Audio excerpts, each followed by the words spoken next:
RFM Matin. RFM Matin. Émission bi yeewaa Sénégal. RFM Matin 7h40 sunu gan Mouhamadou Madana Kane salaamaaleykum. waaleykum salaam wa rahmatullah. ñu ngi lay dalal jàmm ñu ngi nuyu Georges ci wàllu politique bu ñu fàttalikoo élection présidentielle bi weesu yaa nekkoon directeur de campagne candidat Idrissa Seck nañ ci del si xëy na njëkk waaye yor nga sa kuréelu politique gu bopp. absolument parti politique ou mouvement politique. dëgg la. ñu ngi koy woowee. Dundu ñu ngi koy woowee Dundu d'abord dama lay nuyu Babacar ak say auditeurs yëpp Georges Déthié ñu leen di nuyu yéen ñëpp. waaw comme ni nga ko waxee dama jiite d'abord benn kuréel bu tudd Dundu demoon élection présidentielle mujj jàppale candidat Idrissa Seck ma nekkoon directeur de campagne am en effet.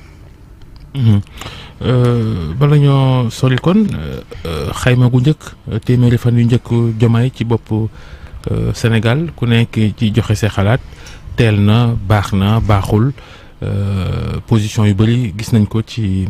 dëkk bi ci ñi ci yëkkati seen kàddu noo ko gisee yow.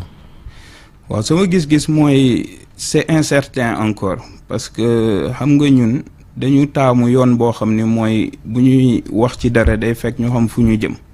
Jusqu'à maintenant lu ñu leer ba leer mooy que gouvernement bi génneegul programme de gouvernement parce que conseil des ministres bii nga xam ne moom la njëkk a def le 9 avril le président de la république dafa laaj gouvernement bi na ko préparer le programme boo xam ni day tënku ci projet le 17 avril mu rappelé waat urgence su programme boobu ñu tëral ko mais ñu gis ni le 24 avril le premier ministre bi mu ñëwee dafa ne programme boobu déclare document de politique économique sociale ak yeneen documents yi nga xam ne moo war a ànd ak programme bi ce sera disponible à la fin du 3e trimestre donc tey jii nii lu ñu mën a wax mooy que ni ci wàllum vision bi leeroon na mooy que ni dañu ne il faut un Sénégal souverain prospère et juste programme bi koy exécuter nag ñëwagul donc mënaguñ ci wax dara donc ci wàllu vision bi lu ñu mën a wax mooy que c'est encore incertain mënaguñu wax dara. ci wàllu méthode bi nag am na yu bëri yu ñu mën a wax ak aussi ci wàllu démarche bi ak leadership bi. mais terewul bala ma bàyyi Georges terewul boo amul programme itam nga def téeméeri fan war naa am xëy na loo xam ni nit ñi war nañ ci teg seen bët yow loo gisagum wàññi nañ fi lenn ci. njëgu lenn ci lu ñuy dundee ak xëy na yeneen. man gisaguma loo xam ne war naa ci gum mën a wax parce que baisse des prix ci wàllum pouvoir d'achat lañ koy wax xam nga pouvoir d'achat mooy fexe sénégalais yi mën a dund. loolu nag du wàccee prix yi rek moo koy régler mooy yokk koom-koomu sénégalais itam ci la bokk man lu ma doon gënal mooy ñu def vision pouvoir d'achat ñu ne ñu ci 5 ans yi di ñëw nii la ñu fas yéenee. dimbalee sénégalais fii la ñu leen fekk tey prix njëg yi nii lay demee sénégalais tant de personnes ñoo mën a jënd mburu tant de personnes ñoo mën a jënd ceeb bu ñu yeggee fii ak 5 ans fii la ñu bëgg a yegg te yoon bii la ñuy jaar bu boobaa bu ñu ñëwee indi baisse des prix dinañu mën a ne waaw lii ci vision bi ñu présenté sénégalais yi fii ñu bëgg a yóbbu sénégalais yi lii ci mesure yooyu la bokk waaye tey jii nii mën nañu apprécier ay mesures yu mel noonu waaye ñun waxoon nañ ko feneen bii ñu tàmbalee rek newoon nañ ni que baisse des prix ce n'est pas la solution. kon da nga jàpp ne dañoo paraxee mbir mi donte sax aussi ñoom ñoo ko diggee woon laataa ñoo ñëw ci nguur gi. waaw xam nga dama yàgg ne on ne règle pas des problèmes structurels avec des solutions conjoncturelles. solution conjoncturelle mooy yeewu ne wàccee naa prix yi def naa ci 55 milliards. mais xëy na 55 milliards yi mënoon nga ko dugal feneen foo xam ne mooy gën a amal njëriñ Sénégalais te gëm naa ni. comme maîtriser goo say prix te nee nga da nga bëgg a def transformation systémique transformation boo fii ak 5 ans lay ñëw xëy na 2 ans 3 ans moyen terme ba long terme. ñoom kay mën nañoo jàpp ne maîtriser nañ ndax biñ nekkee ci biti dañ doon naan Macky cuune la ci wàllu woowee. waaw mooy ñëwee rek dañ koy lijjanti. mooy yoon normalement bi ñu ñëwee waroon na fekk déjà identifier nañ problème yi am nañu ay stratégie pour mettre ko en œuvre réforme yi taxaw na nuñ koy financer taxaw na waaye dama comme ni ma la ko waxee ca njëlbeen dañu tàmbali mais ba tey loolu amaguñu ko. et c'est d'ailleurs ça la plus grosse fausse note ci man ci 100 premiers jours yi mooy le fait que dès ñu tàmbali mënuñu wax sénégalais yi voilà les mesures qu'on va prendre lii mooy suñu programme de gouvernement te man jàpp naa ni bu dee yaa ngi nekk ci opposition pendant 10 ans boo ñëwee xam nga problème sénégalais war nga mën a dès le début lancer surtout ci période boobu nga am état de grâce loo wax sénégalais mesure bu metti boo bëgg a jël yëpp te réew mi dafa laaj ay mesures yu metti mais mesures yooyu rupture yooyu dafa laaj nga jël ko dès le début donc je pense que ci 100 premiers jours yi la plus grosse fausse note mooy le fait que jotaguñu am programme de gouvernement xam gouvernement bi fan la ñuy yóbbu ci 5 prochaines années. mais tamit loolu yéen ñi politique noonu rek ngeen def de. jox leen ma réew mi te du ngeen wax fu ngeen jëmee réew mi. c'est ça aussi l'homme politique sénégalais. Et je suis quelques exceptions. Et je suis parfaitement d'accord et c'est pour ça ñun ñu dugg ci politique parce que on veut être des hommes politiques technopolitiques parce que technicien dafa am solo ci mbirum booy jiite réew parce que bu dee. oui mais ce pays-là depuis qu'il existe a été toujours dirigé par des élites de toute nature et le pays en est là où il est aujourd'hui. Je suis parfaitement d'accord. Je suis parfaitement d'accord moo tax ñu war a am ay transformation léegi nag c'est aux Sénégalais aussi de choisir lu ñu bëgg parce que jusqu'ici Sénégalais yi opposition de guerrier la ñu bëgg yow boo nekkee victime mu dara rek nga nekk affaire guerrier rek gars yi jàppale la. topp la ba saaga muy dox loolu nag defe naa tant que jógewu fi on sera toujours dans ce système là ñu mel ni ñun nga xam ne suñu vision mooy wax ci problème mu sénégalais yi wax ci question technique yi réforme yi ñu war a indi boo waxee dañ la naan duñ la déglu parce que sénégalais xamul programme wala loolu intéressé wu ko donc je pense que y a une révolution une transformation aussi mentalité yi nga xam ne moom la ñu war a opérer pour que ñu mën a yegg foofu waaye dafa war a jeex ci Sénégal nga war a ñëw au pouvoir war a commencer liggéey mais booy conquérir pouvoir bi da nga war a pare pour boo ñëwee toog rek doxal fe naa nag loolu moo ñu manqué. sànq wax nga la plus grosse fausse note. ci 100 jours yi. leneen la nag li ci baax nga nemeeku ko lan la fan nga jàpp ne foofu teg nañ fa seen tànk te foofooy yoon wa. je pense que ci li ñuy wax jubal jubanti ñun loolu dañ ci d'accord parce que boo toogee jàpp ni. que pas en termes de wax mais en termes d'actes posés. non y a pas encore d'actes posés xam nga man nee naa la fi mu toll nii mënuñu apprécier parce que même jubal jubanti bi ñuy wax dañu nekk ñoom nee nañ ci phase audit. donc solution génnagul mise en œuvre amagul donc c'est très difficile actuellement au Sénégal de taxaw di wax ci politique parce que on n'a rien à dire programme bi génnagul programme de gouvernement bi génnagul mesures yi ñu annoncé ay audit la ñu nekk fi mu toll nii donc gisaguñu loo xam ne war nañ ci mën a teg suñu tànk wala duut ci suñu baaraam wax ci c'est très compliqué malheureusement le premier ministre est dans les types querelles fu mu taxaw tontu vaar tontu populisme comme ni mu ko defee ci Ndar le président aussi très décevant keroog bi muy recevoir jeune reporter yi di dem bay dugg ci tàggee ci rajo bi naan boo dina tàggee ak ni nga koy fait ce pays là c'est pas une épicerie là. Oh, je suis parfaitement d'accord là où je suis inquiet c'est que j'ai l'impression que le gouvernement n'a pas de capacité de négociation xam nga booy jiite. La plus grosse qualité qu'il faut détenir mooy mën a négocier convaincre mais bu dee lépp par force la wala lépp par hausser le ton la dama ko gis aussi sax ci baisse des prix bi ma ñëwee jógee di wax ni ma déggee discours bi ton bi man ça m'a pas rassuré parce que c'est soit on est dans un système directif te gëm naa ne boo bëggee dem ci ay transformation systémique da nga war a nekk ci système collaboratif c'est soit ça wala le bâton d'abord avant tout te loolu gëm naa ni lu muy wone ci njiit mooy l'incapacité à tenir à négocier à obtenir des résultats des solutions négociées loolu nag defe naa lu ñu war a bàyyi xel la ci démarche yi moo tax man damay wax tout le temps réussite boo yoree sa entreprise boo yoree sa boo nekkee père de famille boo nekkee état c'est 3 choses da ngay am vision d'abord boo amee vision nga am leadership boo amee leadership nga am méthode ci vision bi wax naa ci li ma ci wax parce que gisaguñu fu ñu jëm ci programme de gouvernement ci méthode yi man gis naa ay affaires yu ma xaw a jaaxal parce que yoo xam ne dalagul sama xel parce que boo mënoo ñëw conseil des ministres le chef de l'État ne dama bëgg avant fin avril que programme gouvernement bi plan d'action bi pare le 24 avril nga ñëwaat ne finalement c'est au mois au 3e trimestre de 2024 ça pour moi c'est une fausse note deuxième fausse note bi mooy mënoon ne ci conseil des ministres du 9 ou 4 au 17 avril on va premier ministre préparer le décret pour les appels à candidature la semaine qui suit nga commencé def say nomination donc problème de méthode la donc y a vraiment problème mënuñu aussi yow nga ne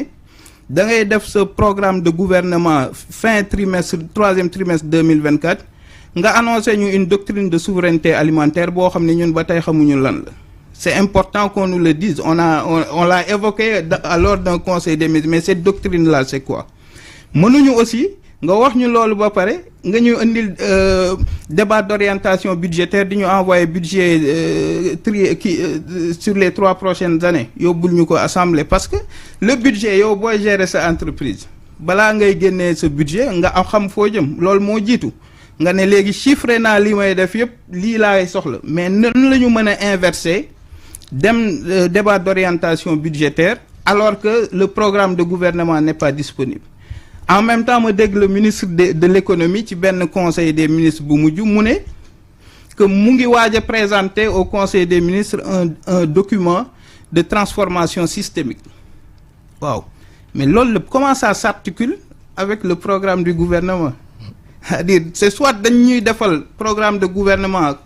yoo xam ne léppay ñëwandoo premier ministre présenté ko à la déclaration de politique générale ñu dem mais mënuñ ñu wax fin avril après ñu ne ñu fin octobre fin trimestre troisième trimestre ba pare ñuy gis ñu ñuy annoncé ay doctrine de souveraineté alimentaire ñu ñuy annoncé ay document de rupture systémique débat d'orientation budgétaire donc ci méthode bi ci démarche bi man dama ci amagum problème. c'est la cacophonie Georges. au final da nga jàpp ne ci tâtonnement lañ nekk.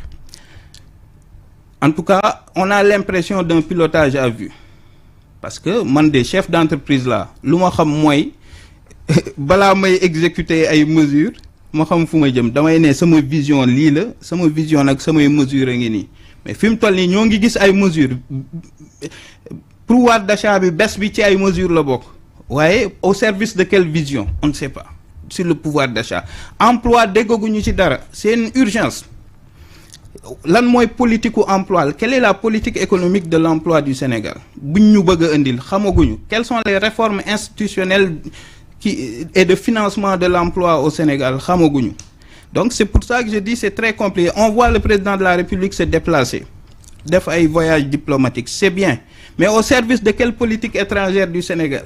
aujourd'hui lu ñu doon gën a mën a jàppale mooy ñu ne dem na Mali dem na Niger dem na Côte d'Ivoire parce que dañu am suñu politique étrangère ça va être désormais une politique d'influence wala ce sera une diplomatie économique wala leneen mais tey jii nii xamuñu moom bu demee lan la fay wuti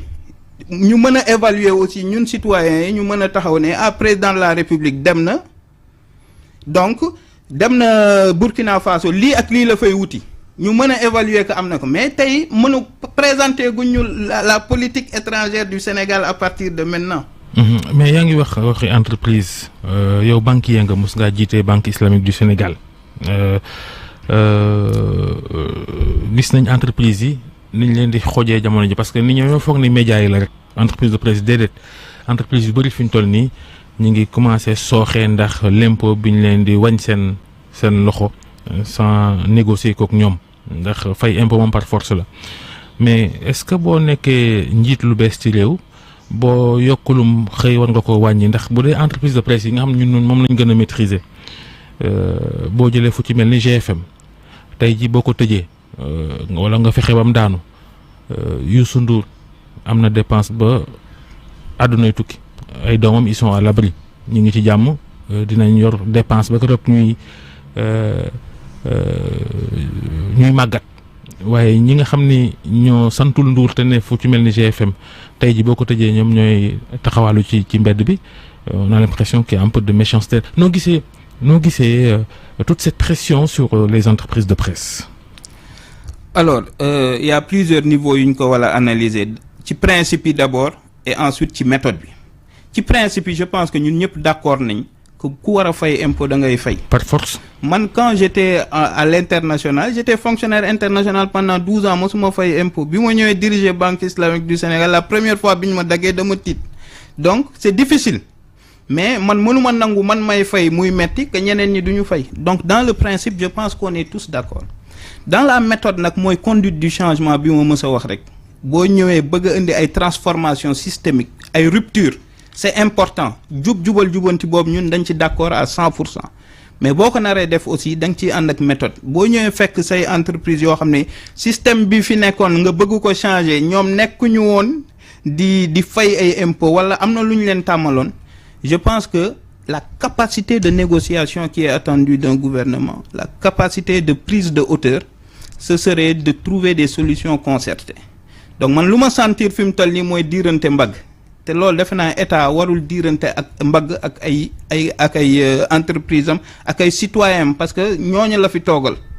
d'autant plus que comme ni nga ko waxee Babacar si à la fin de la journée loolu buñ ko tegee de manière abrupte sans méthode sans démarche appropriée day indi ay fermeture d'entreprise loolu day am problème man ci monde économique bi lay évoluer mais tey jii nii on a un gros problème dans ce pays l'économie est en train de s'étouffer parce que entreprise yu bëri fayuñu leen donc mënoo toog entreprise yi fayuñu leen dette on parle beaucoup de dette extérieure et pourtant ñoom ñu ngi lever ay fonds. waaw on parle beaucoup de dette extérieure mais la dette ak 3 yi ñu lever au niveau de l'UEMOA. c'est ça la dette intérieure elle est beaucoup plus importante pour l'économie nationale pour la transformation pour ce Sénégal souverain dette intérieure bi moo ëpp solo donc mënoo ñàkk fay déjà dette intérieure boobu certes fii nga ko fekk mais nga bëgg aussi gën a sonal entreprise day gën a metti mais emprunt souverain yi wax nga ko. yoroon entreprise yi te di leen di asphyxier. waaw donc je pense que li nga wax aussi point boobu nga laal ci emprunt yi loolu aussi mooy li may wax rek emprunt bonul mais man tey lu doon gën a dal sama xel gouvernement bi ñëw nañu man tey fii laa fekk déficit bi fii laa ko bëgg a yóbbu dans 5 ans donc lii laay leb du ma dépasser lii nii laay def pour sama stratégie de mobilisation de recherche à moyen terme nii ak nii laay def boobaa ñu mën a nangu que ñu ngi defay mais fi mu toll nii dañu def ay emprunt ñi ñaa ngi ŋàññi d'abord taux yeeg yooyu c'est un peu technique duñ ci dugg mais lu ñu mën a wax mooy que ça aurait été bien ñu xam que tous ces emprunts là maanaam Diomaye ak Sonko bi ñu yegg seeg léegi liñ leb ci xaalis toll na ci daanaka 1000 milliards. tout à fait. leb boobu bonul mais lu am solo mooy ñu wax ñu fuñ koy jëmale.